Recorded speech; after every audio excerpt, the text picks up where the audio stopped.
chapter 3, verses really 14 through 16, focusing in on 15 and 16 really.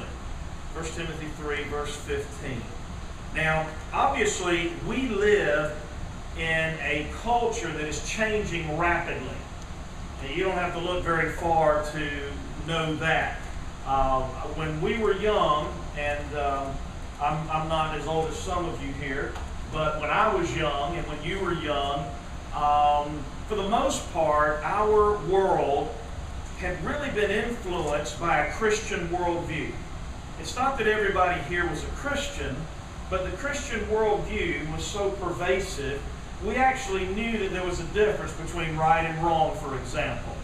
I remember watching things like the Dick Van Dyke Show and the I Love Lucy show.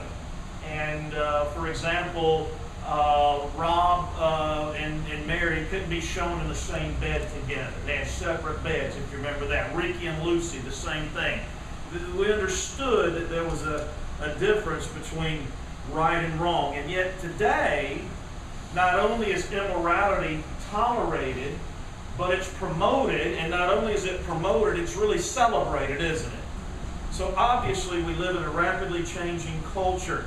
We have moved from what we would call a culture that in a very real sense, not everyone, but by and large, a culture that was influenced by a worldview, the Christian worldview, that was committed to what we would call objective truth.